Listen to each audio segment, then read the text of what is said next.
All right, welcome back, everyone, and we certainly have a match coming up here. We are looking at a pair of Astrolabe decks. We have Evan running back his 4-color control, and we have Joseph Hourani on Bant Ephemerate.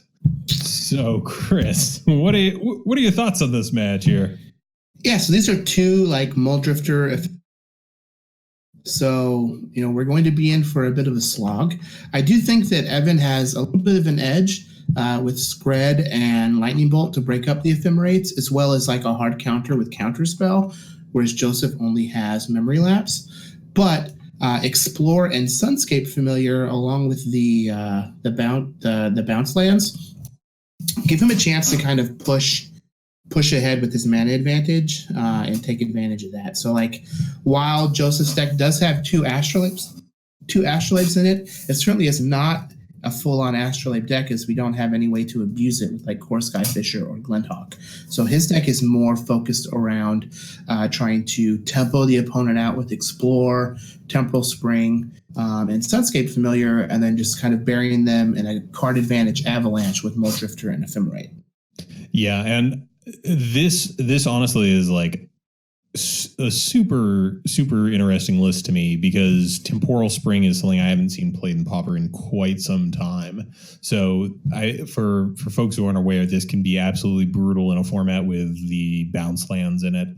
I do also love the fact that I think this is one of the first times I've ever seen Sunscape Familiar actually matter for green cards. I think every single time I've ever seen this, it's just been reducing the cost of blue cards. So, strap yourselves in at home, because this is going to likely be a long one, because through Joseph's list, I see 4 Mulldrifters as a win con, and I guess in this case, Evan is technically the beatdown, because he does have 12 creatures versus 8. Yeah, we have 2 Weather the Storm in the Bant deck, which is going to allow him to gain a ton of life. Joseph is pretty well known for playing the Familiars style decks, but those generally can go infinite and have a way to kill the opponent with something like Sage's Road Denizen, or you are able to just draw your deck or whatever. This one is a little more fair and hopes to just attack with Mulldrifter 10 times. Yeah. And along the way, we were talking a little bit, it doesn't quite go infinite, but you can kind of sit there with a Archaeomancer and a Mulldrifter and Ephemerate the Mulldrifter, and then on the rebound Ephemerate the Archaeomancer and kind of keep accruing this value slowly. But yeah, this is definitely going to be a sight to behold. But yeah, just looking at Joseph's deck, there's all sorts of nice little interactions here. The Sunscape Familiar paired with Snap, paired with Chancery and Growth Chamber to just kind of go up on the mana advantage. It's going to be interesting to see how this one plays out, because neither of these are quick decks, and it'll definitely be a slog. Yeah, well, I think that Evan's particular deck has the edge, but I know Joseph has played a ton of Pauper, some type of Familiar in his, so maybe that will make up for it. I believe they are ready for us, though. So how about we head down to the match? All right. Sounds good to me. All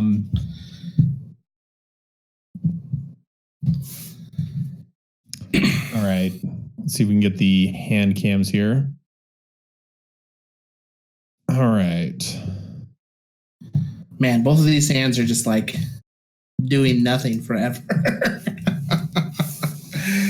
This Flame Slash is going to get a lot of work, though.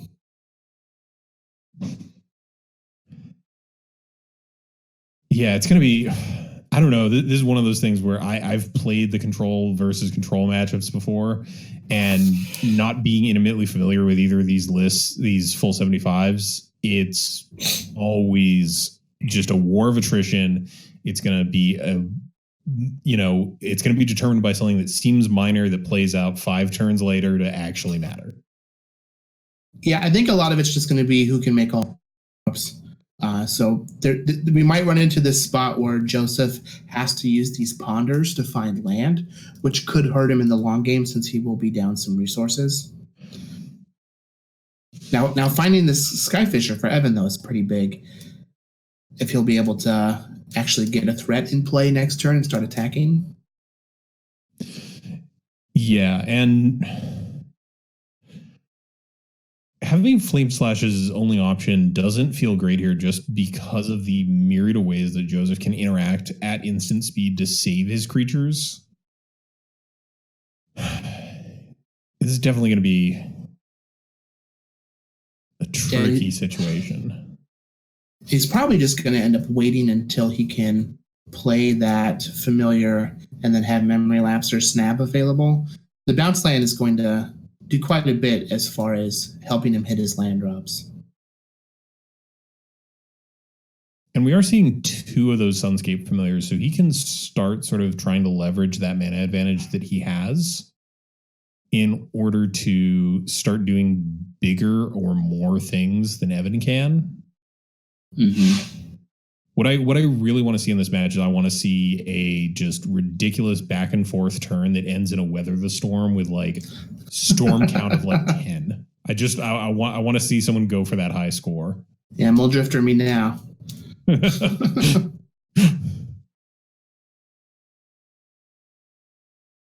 I mean, in a situation like that, you have to think like Joseph's choice to play these top of deck removal spells might actually come in to hurt him because it will slow his opponent from decking. That's the type of magic we're looking at here.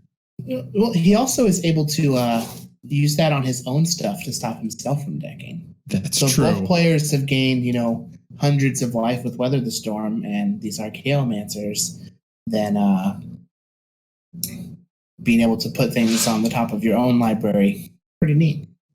I'm honestly surprised that Joseph's deck does not contain like the 2 copies of Devious Cover Up as a win con sort of strategy. This feels like the sort of deck that could leverage those, especially because if you have 2 of the familiars, those are just counterspell mana for strictly better counterspell. Yep. I'm going to see a familiar. We may see a Temporal Spring on Kor Skyfisher. Oh, and he's just going to do a land. Yeah, I like doing the land. Evan does have Evoke Mulldrifter Ephemerate, though, which is going to put some pressure out and draw a bunch of cards. So I guess what do you imagine Joseph is going to do here? Do you think the decision for next turn is just Archaeomancer back, the Temporal Spring another thing, and just kind of keep trying to offset what Evan's doing? Because there's not a lot going on in that hand right there. I don't think he'll be able to. I think that he's going to have to like Archaeomancer or Ponder to try and find an Ephemerate.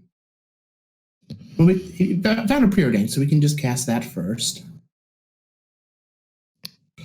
I would love to see what he's looking at here. Unfortunately, no cam on the scry, but we are going to see what it is that he decides to go with. And he's just going with a land. He topped. We've got Archaeomancer grabbing back Memory Lapse.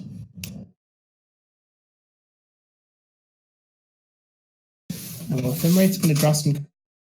Looks like Evan also found a Skred. It's going to take care of that familiar. It's really going to put a damper on Joseph's mana advantage, I guess. I mean, he has just been hitting his lands super consistently, but yeah, it is gonna sort of hamper that plan. Not even going for the Skred, saving the Skred for later. He used the Lightning Bolt. I think that I would have rather used the Skred. Like, you have the deck list, so you know that there isn't anything bigger than an 0-3 that you need to save the Skred for, and Bolt may help you close out the game. Yeah. I mean, like, from Evan's perspective, just using each of your Archaeomancers to target bolts is a pretty reasonable way to win the game. And so I'm not sure what has to happen to to get back into this game. It certainly has to include both Ephemerate and Mulldrifter, so it's going to depend on what he can find with this Preordain. There's a Temporal Spring. So that's a good way to kind of interact with Seeker of the Way. Is he just going to go for it here? Or is he going to actually respect the Counterspell mana?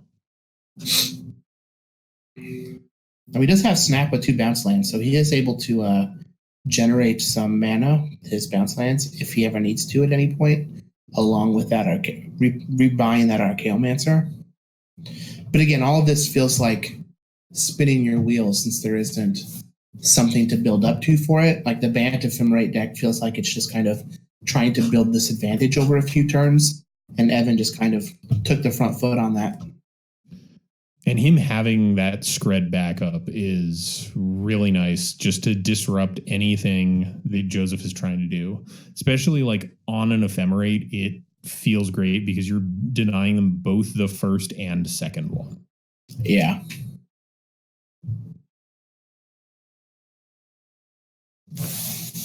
Memory Lapse on the Kor Skyfisher. Yep.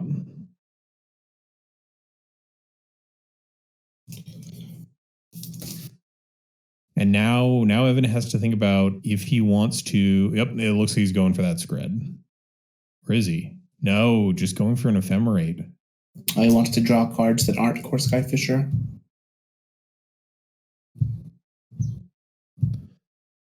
That removal looks particularly good here with the low creature count on Joseph's side. Just kind of being able to slip in another one of those easier to cast counterspells that can deal with one of the actual ways this deck has to win. Mm-hmm.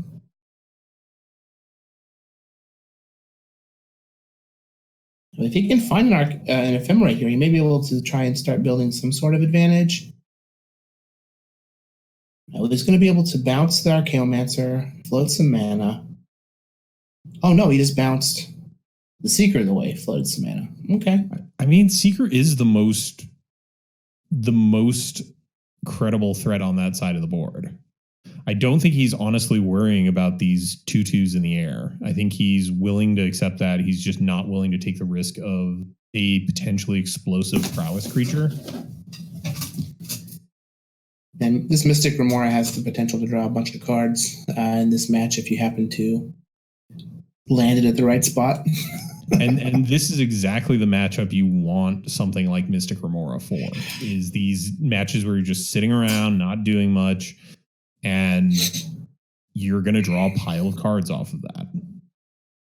Yeah, when you're playing these Astrolabe-ish mirrors, if my Astrolabe draws me a card, and your Astrolabe also draws me a card, then I'm going to end up being up in the exchanges.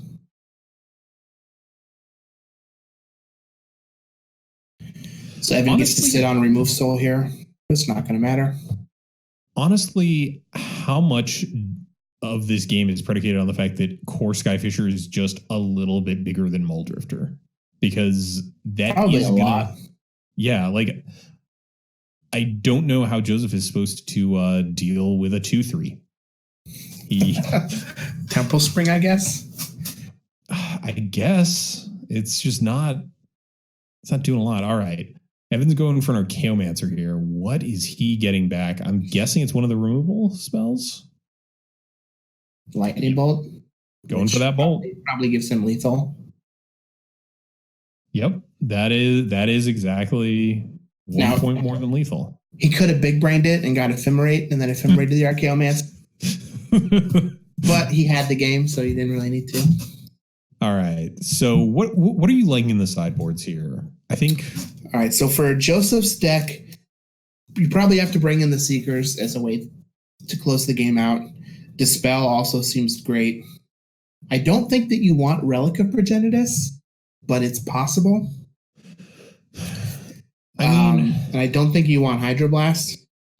I think for me, the bigger reason to not bring in Relic is just the fact that you're diluting the engine in your deck for not like the graveyard synergy is present in Evan's deck, but I don't think it's so powerful that you need an answer like Relic for it.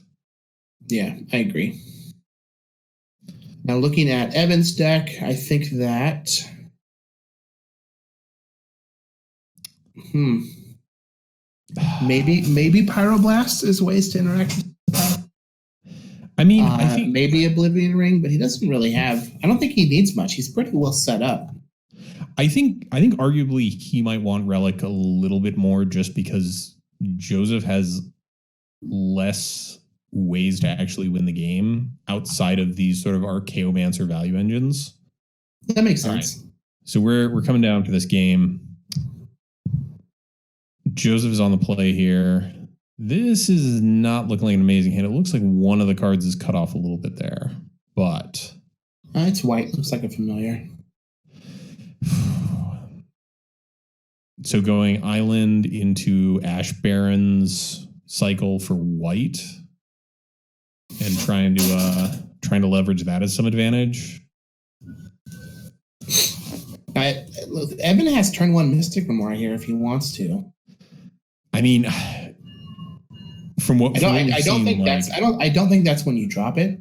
Oh wow, Evan Morgan to 5.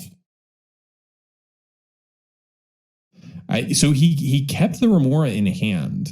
I'm not sure when else. Like, why not just slam the Remora turn 1? Just anything you do that isn't a creature is just going to be punished.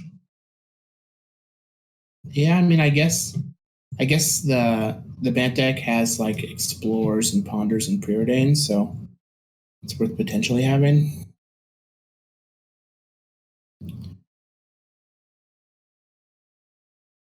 Man, evoking Mulldrifter for 2 mana does not seem very fair. No, not at all.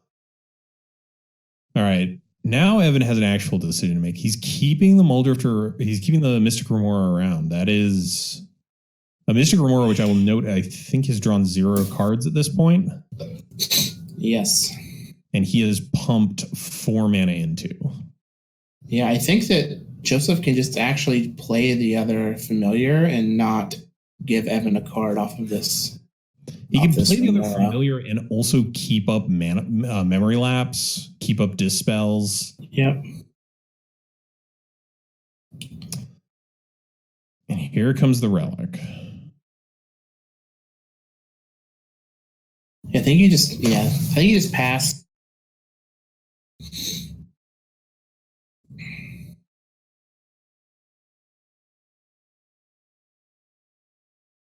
And yeah, I think letting Remora go at this point, you've set your opponent back in terms of not actively playing any non-creatures, and it wasn't getting any better.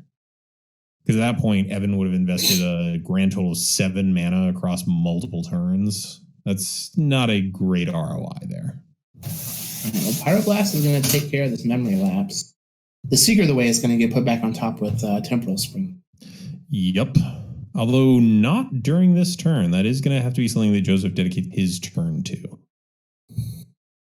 And he's tapping out a blue, so if he does not find an island, that Seeker is at least swinging, although the Sunscape Familiars are 0-3s. Mm-hmm. Astrolabe also gives him the mana for it. Oh, that's true, yes. And he probably wants to be hitting an Astrolabe anyway, because I'm seeing all those Archaeomancers with those double blues, and he definitely is not where he wants to be on mana. Yeah, I'm a little surprised to see that there's only 1 or 2 Astrolabes in Joseph's deck. Looks like he did not shuffle with that Ponder, drew into an Ash Barrens, and then cycled into an island.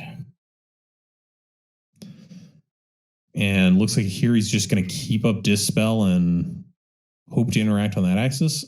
I guess Evan's sitting here with this Oblivion Ring, and that's a weird one there, because I don't know. Oblivion Ring is an interesting one just because of all the instant speed interaction that Joseph has access to. Like, yes, he is a low creature count deck, but I'm not 100% convinced that Oblivion Ring is great here just because it is sorcery speed. That and Temporal Spring also just like gets rid of it, and they get their permanent back for that turn. Yep. So if you're Oblivion Ringing a familiar, they can just Temporal Spring and then have access to the effect of the familiar. Yep. It does pump the Seeker of the Way, so I mean, I guess there is something to be said about that. We may get to a point in this game where Evan is hard casting turn, which is the spot where he wants to be. Yeah. All right, so Joseph is going to have to do something here to kind of... Ooh. It is interesting to note here that I was going to say this Relic is kind of stranding these two Archaeomancers in Evan's hand. And now Evan is pushed on this issue of, does he pop the Relic right now? Yeah, because if he doesn't sacrifice it... All right, he's going for it. All right. And now he's just going to cast an Archaeomancer and get back the Temporal Spring. There you go. All right, we're just going to get a Mulldrifter here. Yep. Draw a couple cards. I think I like attacking with this. Ooh, and hitting that Skred off the top is pretty nice. I think I would have attacked first just to see what Joseph does. There's a chance he puts the 0-3 in front of the 2-2. Yeah.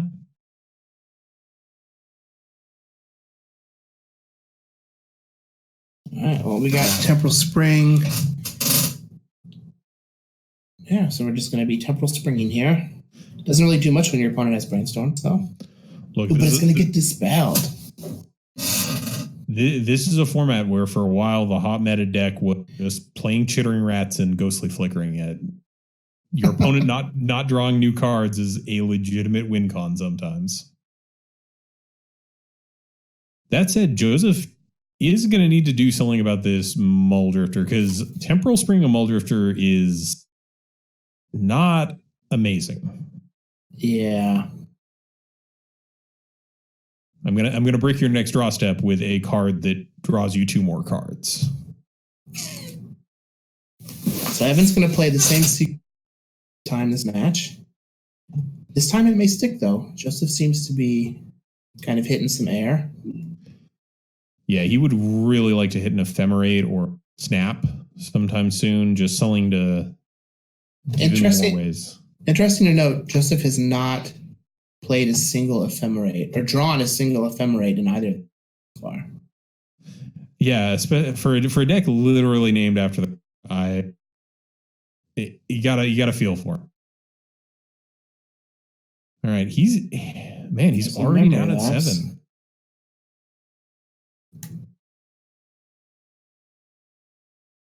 Ooh, another Skred. Dispel is going to be able to handle it. Yeah. I like the attack first. Now he's going to get to Skred the Archaeomancer. It'll get dispelled, but it's still going to kill the familiar. Although at this point, is the familiar is not like absolutely vital. Joseph's hit enough land where it would be nice, but it's not necessary, I think. Sure. There's an Explorer, he gets to draw a card. Yep. That cantrips, if nothing else. It's not an Ephemerate. Woof. And he's going to be on chump blocking duty next turn. That Archaeomancer is going to have to jump in front of a bus, or it's lights out for him. Because yeah, we now have lethal on Evan's side of the board. Yeah. It's like, what's Joseph going to do? I guess he can Memory Lapse like a relevant spell. Ooh, and that's an Ephemerate. So gonna swing in, gonna chump block, gonna go to 3, and Evan's just gonna draw 2 at some point over this next turn cycle. Astrolabe is a redraw. Mulldrifter is another draw. Okay. Yep. We might be piecing something together here. All right. Ephemerate. Ephemerate. Okay, and a dispel. All right. We're slowly but surely assembling something that might dig him in out of this again. They were drawing some cards. Are we still in the turn with Explorer? Because he can play that Karoo. No, that was last turn. Oh no. Well, Evan's going to be able to Ephemerate this Mulldrifter.